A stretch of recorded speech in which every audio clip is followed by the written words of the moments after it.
Hello, welcome back to the Very Amateur Watchmaker. Now, because of some technical difficulties I had in getting these videos prepared, I wanted to kind of change directions on this video and go over how much it costs to restore an average quality vintage watch. But before we continue, I'd like to ask a really big favor, and that is if you haven't already, to subscribe to the channel. I'm trying to grow this channel and keep putting out some interesting content, not only for the casual viewer, but for those looking to get into this hobby of watchmaking. I'm really passionate about this hobby, and I want to share it with as many people as possible. I really appreciate everyone who has already taken the time to subscribe, and every new subscription really means the world to me. So moving on, this is the Oris Caliber 457. It's circa early 1960s.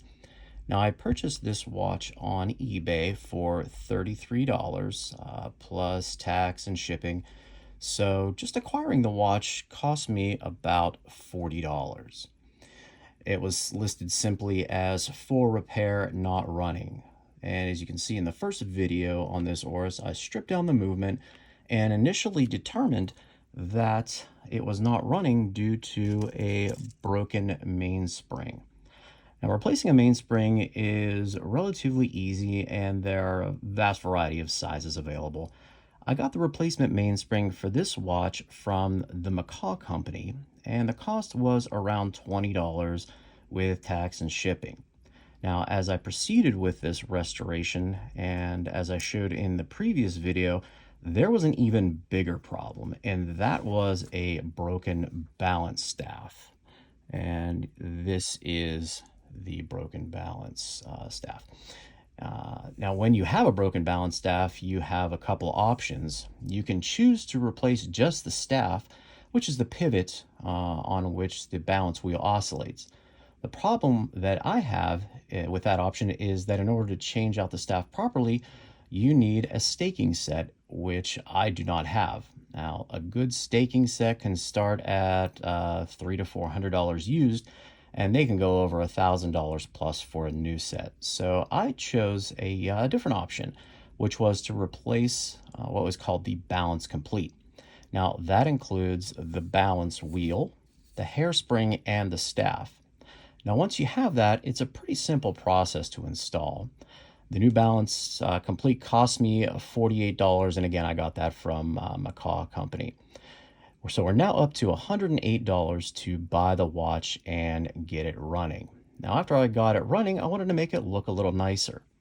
Now, the crystal that came with this watch was really scratched up. Now, instead of taking the time to polish the crystal, I decided to just go ahead and buy a new one. The cost of a new acrylic crystal from a website I use called allwatchparts.com was $1.25. Now, whenever I replace a crystal, I measure the old one and buy one size above and one size below, just to allow for a margin of error in my measurements. And with the cost of $1.25 each, it's pretty negligible, and it's nice to have a little safety net if my measurement is a bit off, and it never hurts to have a spare crystal lying around.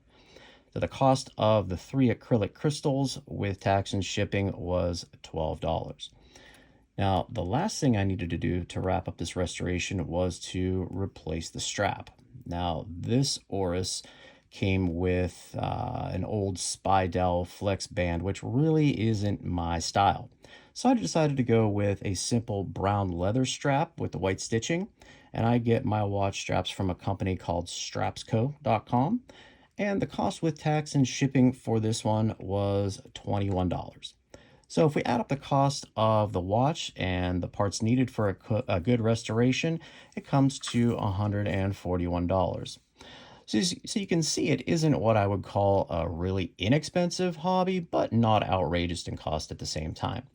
Now, obviously, as you get into higher end watch restorations, the cost can rise dramatically with parts and tools needed.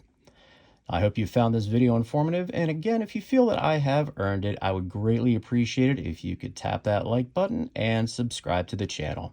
Thanks for watching.